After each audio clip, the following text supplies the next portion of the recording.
Here is part 3 of the overall framework of how to assess information, specifically about important spiritual things. And this is on the types of anti-truths, falsehoods that are spoken against the Church of Jesus Christ of Latter-day Saints. So what kinds of falsehoods are out there and who is spreading them? So this is a Venn diagram. Part of it's covered up, but there are 3 possibilities. Well, there's 2 groups of people as far as those who can spread falsehoods. In this analysis, there's 2 groups of people. Those who are fighting against the church, and actually those who are for the church, inadvertently saying the wrong thing, setting a bad example. So, and then there's where there's an intersect there. There's people who fight against the church, people who support the church, and then both of them. And here are the things that can be spread by those who fight against the church, taking something out of context. It's colloquially, casually called quote mining, either stripping away the things that were said before and after that one statement. Oh, that's used in the media so much. This bias, reporters need this kind of training. Maybe they've had it and they're purposely using that knowledge to skew things. Taking things out of context, either historically or scripturally. Now, here's some juicy words: calumny, slander, and libel. Calumny is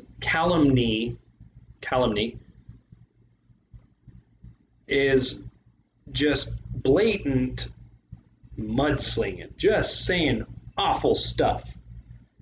Straight up a lie, starting rumors. And slander is verbally doing so, and libel is doing so in writing. And calumny,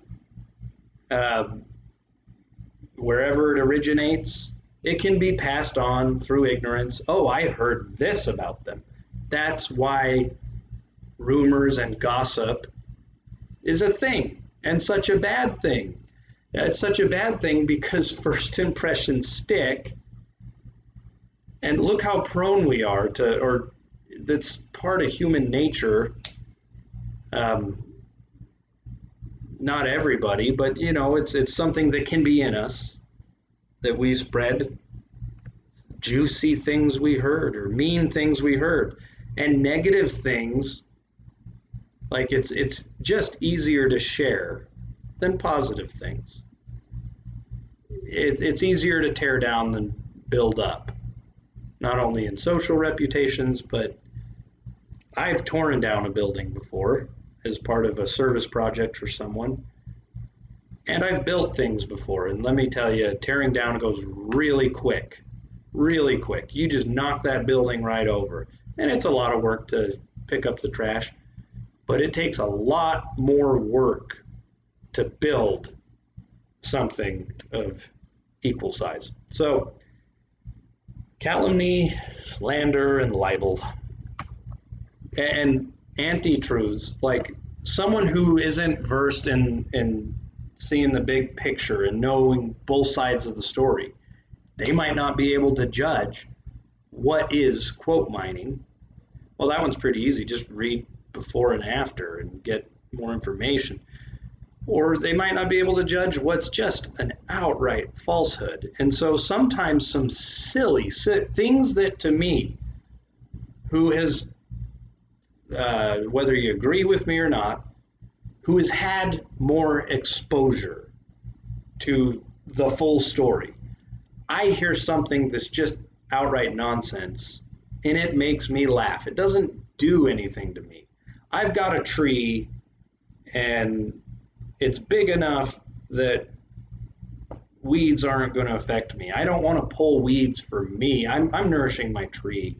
It's beyond being choked by little weeds. I only want to pull weeds for the sake of others. And so this is kind of an interesting spot because I don't want to introduce weeds. I'm not the enemy. I'm not going to sow tares among the wheat. I'm not going to bring up things. I don't want to give a bad first impression of something that I know to be good. I want to help people start off their learning on the right track because it's easier to start off right than to correct the wrong. So I do want to respond to things that have been brought up that are prominent. Like really though, there are things that you just got to do a reality check. And even if you haven't heard much about the LDS Church, you can understand the concept that silly things are spread. And when you hear them, you ought to just see it for what it is. Here's one for you that I'll bring up. If members of my church grow horns, my pair of horns has not come in yet. Darn it, where are my horns? I've worked hard at being a member of this church and learning, and I've put a lot of sacrifice into it. Where's my set of horns? So there's two things that people who fight against the church can expose other would-be or current learners to. And people both for and against the church can either deliberately or inadvertently engage in poor teaching. Stake to a baby. This one is a more dangerous type of type of fighting against the true gospel of Jesus Christ. Because it's not outright ridiculousness and it's not taking things, well, it is taking things out of context a bit, but it might be something true. The steak might be good, but the baby hasn't grown to the point of being able to chew it, doesn't have teeth. This is a teaching in the New Testament. Okay. Paul taught, I have fed you with milk and not with meat. For hitherto ye were not able to bear it, neither yet now are able. And so he's saying you present things in the right order.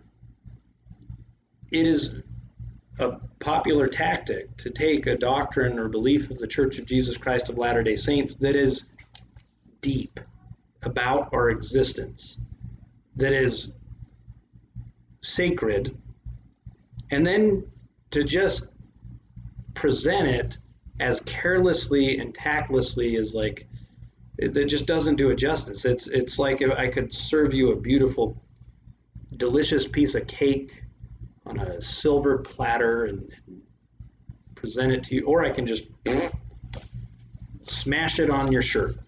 The way we teach and care for the mind of the person we're teaching, that is a thing.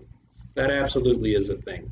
And about this milk and meat and the process of growing in faith, Paul even in one instance explains that people he was teaching that they were once able to bear meat, but now they're only able to bear milk because somewhere along the lines they got the wrong information, they were biased, they heard and now they have to go back. So, but usually if you start on the right track, it's easier to stay on the right track, but at any point, you can get off. A large tree still needs nourishment, and there are diseases and bugs and things that even a great oak tree is susceptible to. And so faith is a living thing, and you have to care for it. You don't give steak to a baby. I've talked a little bit about tactlessness. Just not if I'm going to teach about someone else's faith, I'm going to do so respectfully, even if I don't believe it. Like there is a level of respect that should be afforded each other as fellow members of the human race. There's also a tactlessness that not mishandling of the doctrines, but mishandling of the person you're teaching them to. Just being real overly blunt sometimes. I mean, I believe in straightforward communication, but I believe in sincere communication and kindness and care and love for the other person, and I'm going to try to communicate that. Falsehoods. Something that's just absolutely, like, whereas calumny can be deliberate and mean, you could teach a falsehood and not know that you're misrepresenting a belief of the church, or it can be presented in the wrong way. For instance, this is a common one, that this is truth, that everybody's going to get a chance to hear the message by which we will be judged, the doctrines of the gospel, the truth. Everybody's going to get a chance to hear it, whether in this life or the next. But it is an unfortunate term to say that in the next life, you'll get a second chance. There is growth in the next life, but there are opportunities that must be seized when we have the chance. The next life, the spirit world, when you're dead, those who never had a chance to learn about Christ and God and how he operates and what we need to do in this life to get back to his presence, they will get a first chance to learn about it. But if they had a chance here in this life, I wouldn't take chances and waste that chance. I wouldn't play roulette with my soul. So it's a falsehood to say everyone gets a second chance in the next life. And I have heard that taught, and it does not jive with someone who listens to their internal truth sensor. And I heard it taught by a set of missionaries to one of my friends in my house, and I could not undo the damage that it did. He said right then why would I be baptized in this life? I'll just wait till the next. That doesn't seem how God operates. I don't believe that. And so unfortunately, since he knew so little of the church, that became his part of the early impression of it. And I couldn't say, no, they were wrong. Here's scriptures that actually, he got stuck on it. So it's unfortunate. And then there's the bad apple experience, that things against the church don't necessarily have to do with our doctrine. They can be the lives of the members. And so that's why it's incumbent upon us members to be as Christ-like as we can be. And it's a hard place to be, because we are accepting of anyone wherever they're at and want them to grow. But if they're not in a very good place, or they have something bad in them, and you butt up against them, well, sorry, the Church of Jesus Christ of Latter-day Saints is true. It's everything Joseph Smith claimed it to be, and the members are imperfect. So yeah, a bad apple experience. And the reason it's here in the middle of the Venn diagram is because people who fight against the church love that. Look at what this leader said.